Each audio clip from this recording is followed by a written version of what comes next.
Hi everybody, it's Mark Rushton of markrushtongallery.com. It is Sunday, October 9th, 2022, and we're going to go through 20 paintings. We're going to go through 20 paintings here, and basically just these are pieces that I've done in recent years that I haven't filtered them or anything really. I mean, I kind of divided them. I've got more. Right, so we'll go through those in a separate video here, but I think 20 is enough. But what I want to be able to do with these, so these are acrylic ink, for the most part, acrylic ink on spun bonded olefin, which is a synthetic paper. And so these paintings are, kind of in a rough state here. They do not have any sort of matting over them, which you would want to have for presentation purposes. So I'm just going to go through these here. I haven't taken a look at these in some time, sort of a self-assessment, sort of a critical analysis, or just slagging it off or loving it or whatever. And so I just kind of want to go through with that. This is before I photograph them and put them on the Mark Rushton Gallery website, So, I got that. Links are in the description. Let's get going here. So, first painting up here, Surfaces in Glow. And, I just like these pre-cut mats here.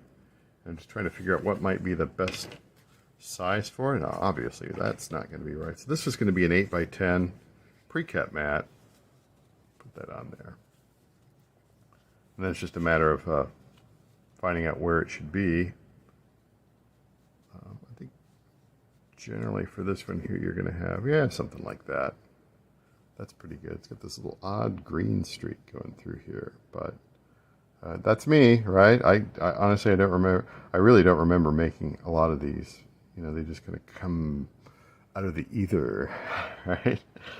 And so, I just kind of want to show it off here for a little bit, and I'll make a speeded up video too as well, so kind of spend a little bit of time on each one, so we have that speeded up time. That's a good one. That should be an 8x10.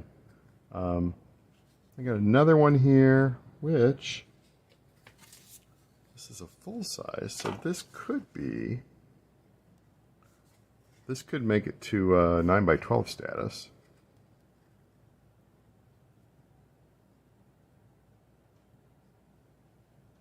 Yeah, you get that down there like that. Oh, that's good. This should be a 9x12, right? So it's also me sort of dividing these up here between the different, should they be a 9x12? Should they be an 8x10? Should they be even something down to like a 5x7? So sort of dividing them up here, kind of going through there, and that's a beautiful abstract landscape there. Kind of love it. Let's see if that is that acrylic ink? That's acrylic ink. That's laid on thick there, and a reductive technique down here. That's beautiful. That's really nice. All right, so that's going to go in the 9x12 pile, and then we're back to 8x10 here. Morning Sun, which kind of funny. I think I have a variation of it over here. Maybe possibly.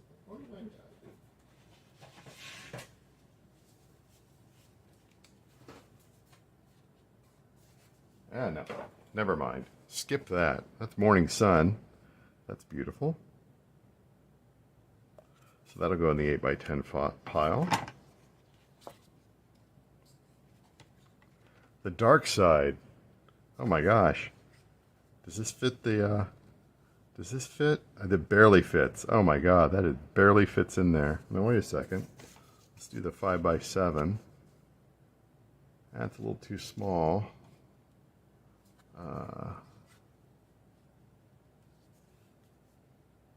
Well, that barely makes the cut there, but I can't remember where it was. Was it a gallery owner or was it art school or whatever? They're like, don't make dark paintings. I always talk about that. Don't make dark paintings. But as I like to say, I like the dark side, and this is a dark side I definitely like here. I love the difference here. So you have this electrical night sky in the landscape here, and then you have a more thicker blended acrylic ink here on the spun bonded olefin. Yeah, that fits. So that will be an 8 by 10. Next up here is Super Sky. Yeah, I like this. Yeah, I like this. This is pretty amazing. And let's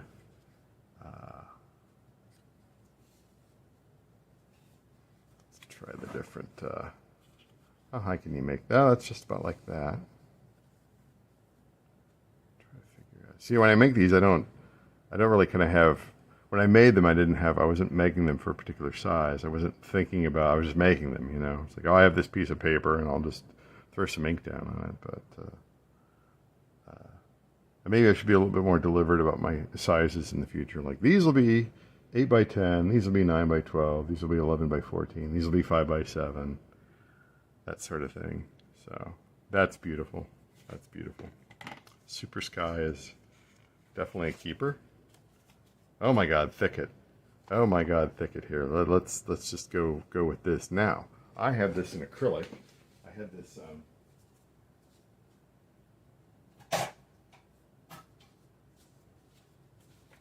yeah, I had this had a print made of this in acrylic. You see here now, you do get a little bit of reflection there on the acrylic, but that's how amazing it comes out as a print. It's just, you're going to get a little bit of glare here from the lights, but I really love the way that this acrylic turned out. Just fantastic. And so let's look at the original. I think the acrylic looks, the originals looks great, but the acrylic really just knocked it out of there. I don't know what I did there. Something about the scanning or something. I'm not quite sure, but that's beautiful. Thicket. Saw that as an original. Darker Sunset. Oh my gosh.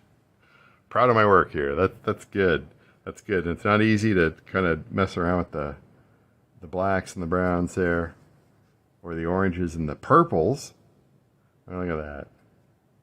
That has to be an 8 by 10. Look at that. Wow. That's pretty amazing there. Yeah. And just that texture, the texture from the spun bonded olefin and the reductive technique that I employ, and amazing, brilliant. Love that one. Well, I'm sure there's some here that I don't like. There's definitely some in the other pile there that I'm not into. Drop of Sky. This was sort of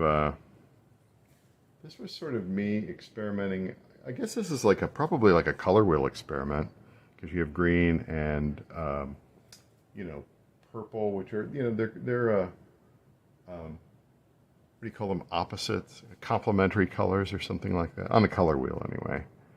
And well, it kind of works anyway because you've got the green of the grass, the yellow of the distance, and then purple skies, right?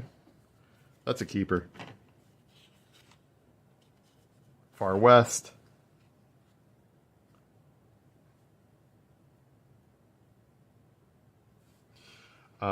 It's sometimes difficult for me to get that sort of depth in the landscape, but I think I kind of achieve it here with this sort of a depression or indentation in the hillside.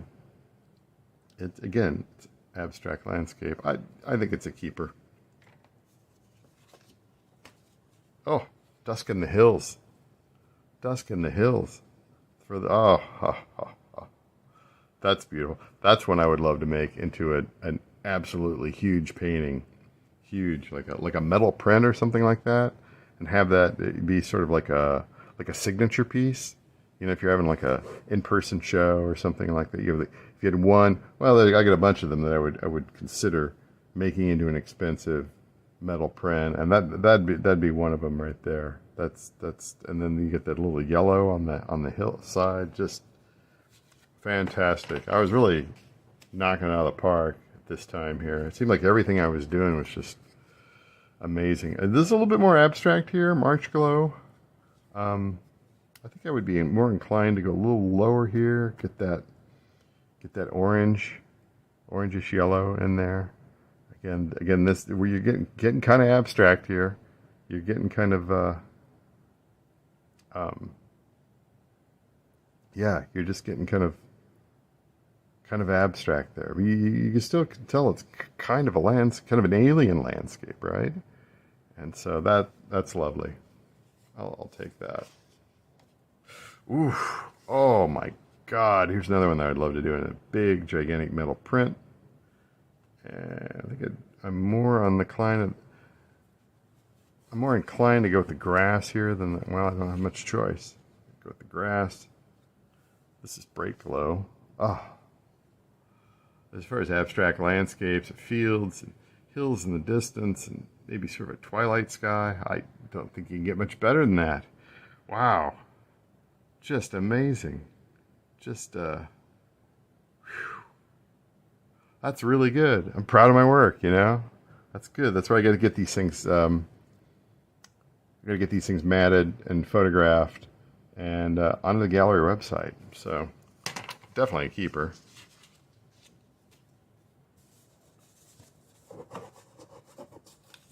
Everything was the same size here, but maybe not. Distant ridges. Get that on there. Oh yeah. Oh yeah. Do we want? You know, just like that's good.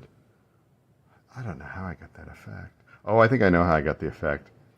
You know, there's a certain kind of white acrylic ink that will sort of get this pooling effect there, and you have to be very careful how you leave it on there and remove it. And look at that sort of kind of foggy, distant range back. I don't know how did I get that. That's amazing. But you get this sort of pooling effect here. And so that is just a sort of it emphasizes a different way of the fibers there in the spun bonded olefin. Man, that's great. Distant ridges.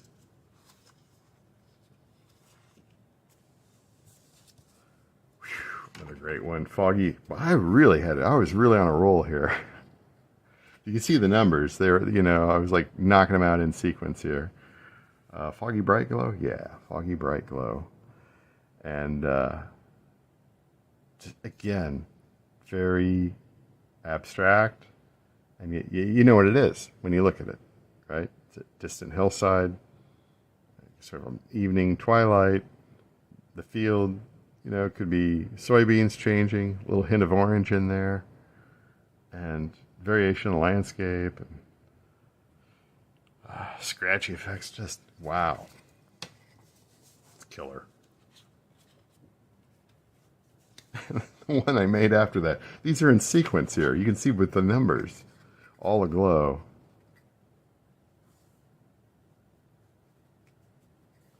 I think we got how we got on that. Yeah, you can put it anywhere, but that's good there. That's good. Green there, green, brown. Yeah, when I'm making these, I'm just sort of, I don't know, I guess I would say I'm probably kind of in a trance, you know? Just sort of doing the automatic painting, automatic drawing sort of thing there. I mean, I have my motif and everything, but when I'm working it. Oh, and this was the next one, patch lands. God, I was just kicking them out. How come I haven't done anything with this? This is crazy. I guess I needed to sit and percolate all this time and age, you know, like a fine wine or fine cheese. Wow, look at that. The sort of abstract clouds and the gee whiz. You see the smile on my face. You don't see something for a while, and you just come back and you're just like, oh, that's me. I can't believe I did that. Patched lands. It's going to be hard to get these up. Just distant break.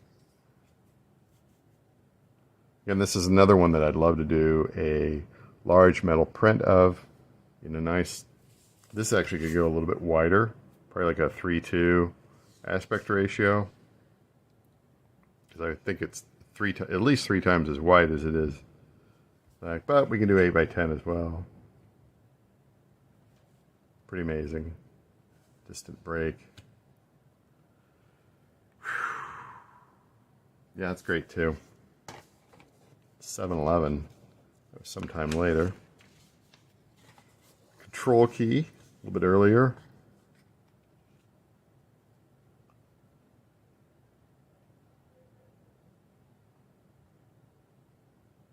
Quite a bit more abstract. That's great. And I think we're on the last one here. Oh, signal strength. Why did I write it on? Why did I write it on the? Oh, what an idiot. Well, it's fine. Let's get that out of there. Have I messed this up already? Am I gonna have to buy another pre-cut mat? That thing looks like it's like got smudged. Looks smudged. I have to run a magic eraser on. Oh, this is great. Look at this. That textural. You know, here's what it reminds me of. Like those early 8-hour long, what do they call them? The early daguerreotype photos, but with color in them. Because those early daguerreotypes, they had a lot of scratchiness and texture and everything like that. And so this is like my sort of like my colorized version of that sort of thing. It's like a long, early 1839, 1840s long exposure, but sort of enhanced and colorized and stuff. And that's kind of what I'm going on there for. So that's signal strength. Wow, 20 paintings. Well, that went pretty quick, and absolutely thrilled. So we got one that's going to be a 9x12, and the rest are going to be 8x10s. And so I got to get busy photographing these here, but. Just kind of wanted to go through this 18 minutes. You know, most people aren't gonna sit through it or whatever, but they might watch the speeded up version. So I'll try to do a speed up version. So anyway, Mark Rushton, MarkRushtonGallery.com. Check out more paintings on my channel and my website, my gallery website. And talk to you later.